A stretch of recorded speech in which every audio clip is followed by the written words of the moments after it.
Hello,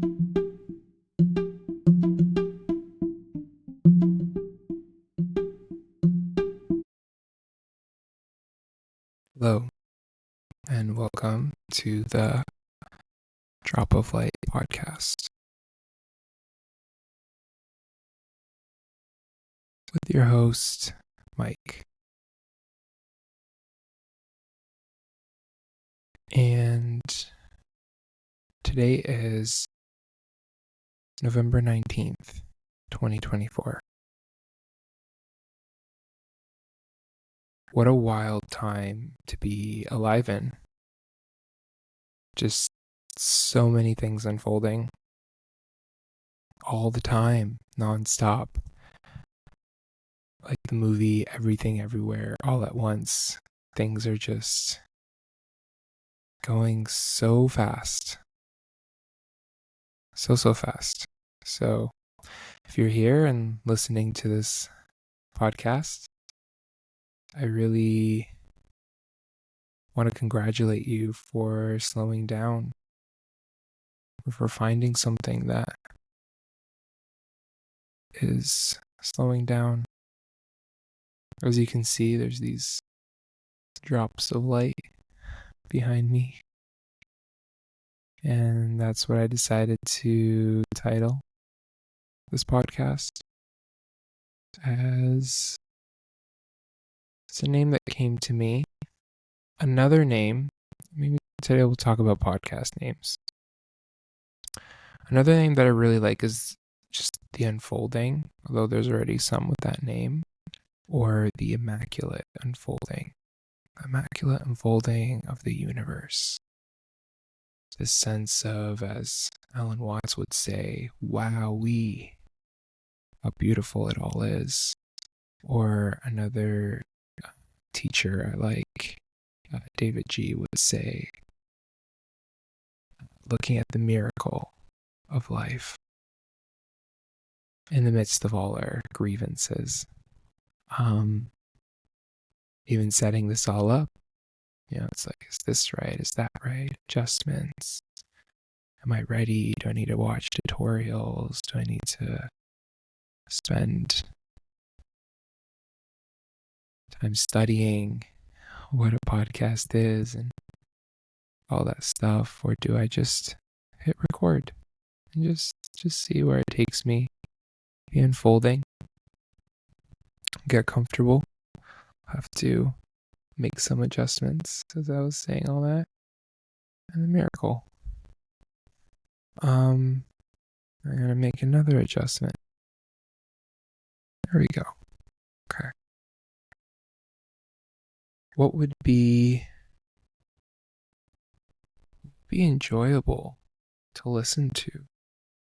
Maybe a little bit about me. I'm a therapist, a psychotherapist in Ontario, in Canada. I don't want that to be the highlight of this podcast, like talking about therapy stuff, as it will sneak its way in. I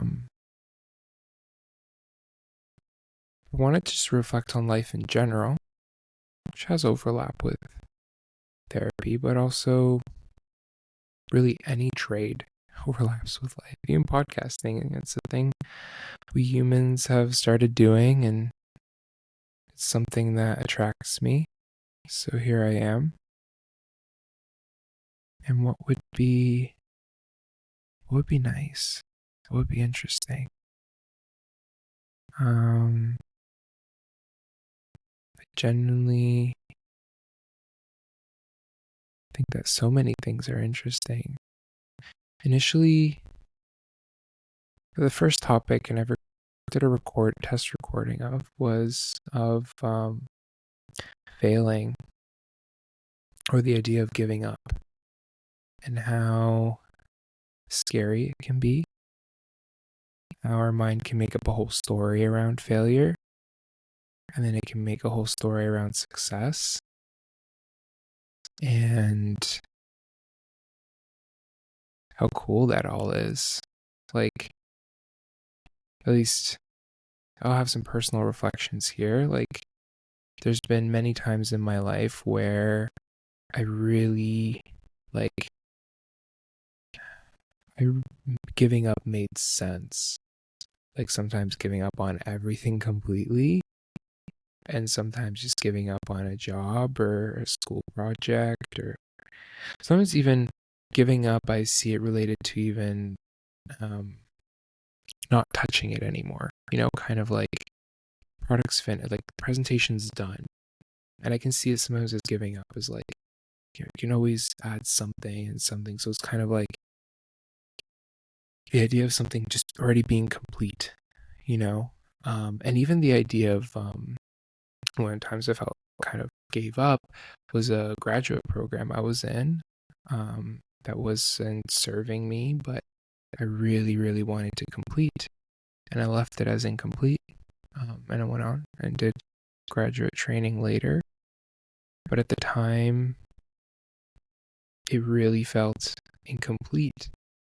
And now, from this perspective, years later, I can see it as like that my experience in that program was complete. Even though I didn't get the degree, I didn't finish a thesis, that experience was complete for me. And the next experience was to work and work and then back to school and back to work, and this oscillation. Now another time of thinking like school would be fun as I'm working again. So kind of these patterns.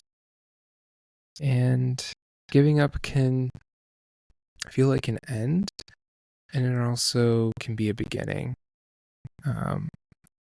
Like recording this, I've gave up on delaying recording this. And so here's the beginning. And in beginning, I've given up on also preparation, because we're here, we're live, we're in it. And in recording, I've given up on anything else I would do with my time. And so here I am. And in all those giving ups, I've started. I have started this podcast journey.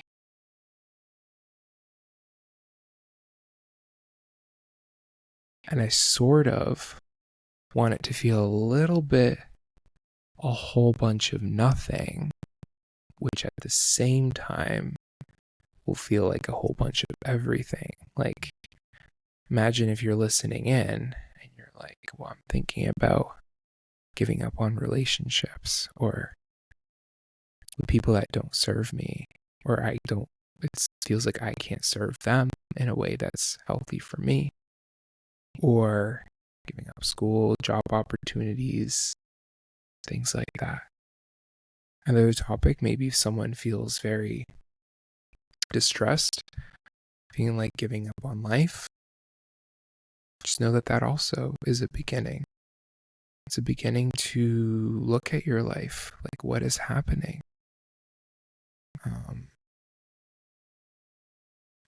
In times where I've thought through that, I've saw how stressful my environment was. So sometimes being inside at home, either alone or with people that don't bring you happiness or make things harder, taking a walk outside. So I'd go outside and see, okay, I was really down inside. I'm a little less down outside.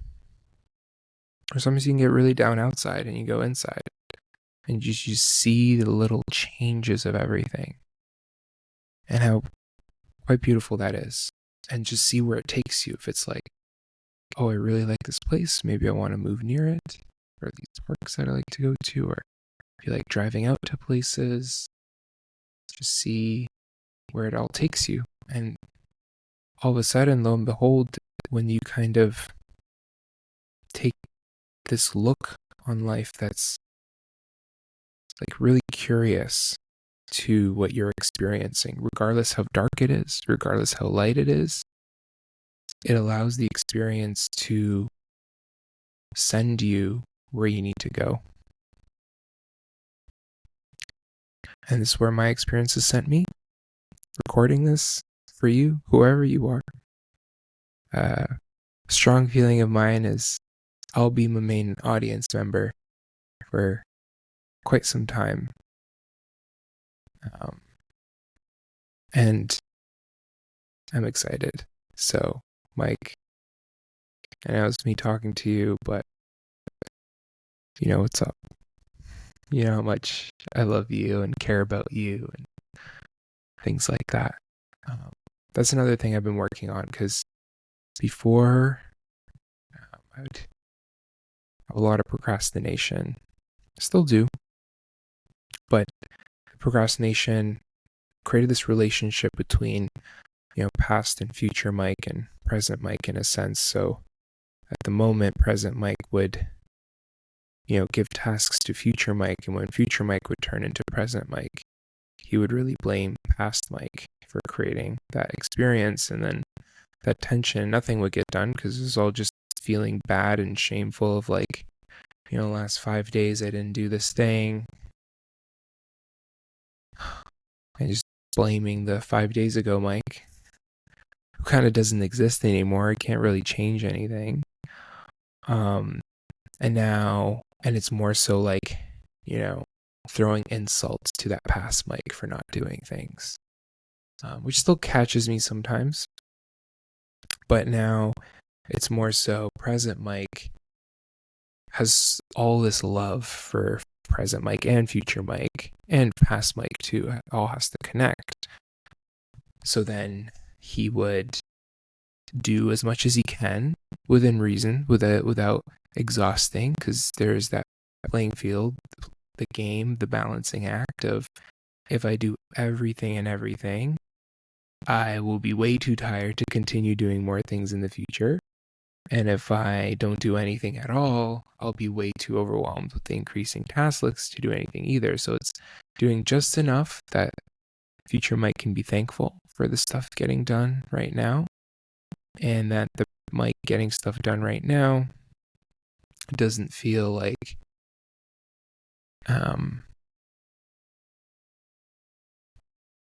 he won't have enough energy to carry on in the next day. So it's been pretty cool. Really, like with anything, I'm thinking like sports or activity or anything like that. I've been into running, and so if I go for a run and I really, really push myself, it's too much. I can't run the next few days or weeks and actually lose progress, even if I push myself. Versus if I don't run at all, I'm also not gaining anything. So there's finding that Goldilocks run, where a little bit of challenge, but not too much. And starts with really knowing yourself. Initially, I grew up with, was as many people, I think, in a world that's demanding. Even our present world, so demanding. If you're in a Western, or probably even anywhere in the global world, if you're really participating in this global economy, it's so demanding and so competitive. It's billions of people. That's competitive as it can get. And at the same time, to be a good player or participant, you have to learn about breaks and rest and things like that, or kind of things will crash into the ground. Kind of, if you look at world events, when things feel really, really fast, crashes happening. When things feel like they're slowing down, they'll kind of continue, good or bad. So if something feels really bad, you almost want to speed it up. And if something feels good, you want to slow it down. But it doesn't always work like that either. Sometimes we have to allow the bad to be slow and the good sometimes be too fast. Yeah. And the way I wanted to structure all this is keeping it kind of not too long. So around this time frame, ideally, it's very ideal, there'd be some sort of community engagement component where I would love to just read comments and discuss and interact with people. As a start, lead by example. I'd have to do a lot of self interaction. That's something I'm kind of working on. How do I engage with myself through this format? Like, what is interesting right now? It's like writing ideas on my phone notes, and I'll read them. So this was kind of the first idea I had around giving up, and then seeing the flow from there. It'll usually be a word or a few words or a few points, and I'll just kind of flow it from there. Um, and I have a few more. Um,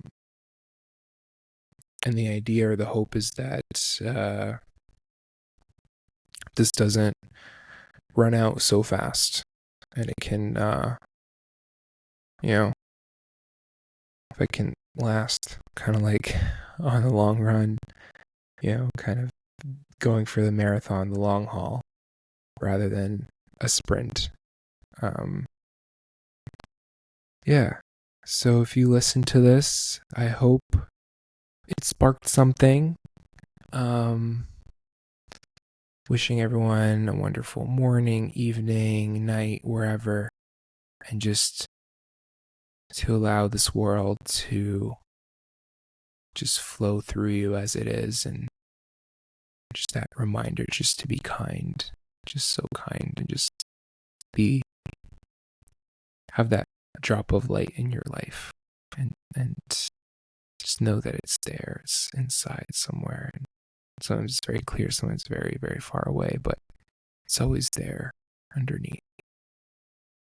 Now, with all that said and done, I bid everyone a farewell. Until next time. All right. Bye bye.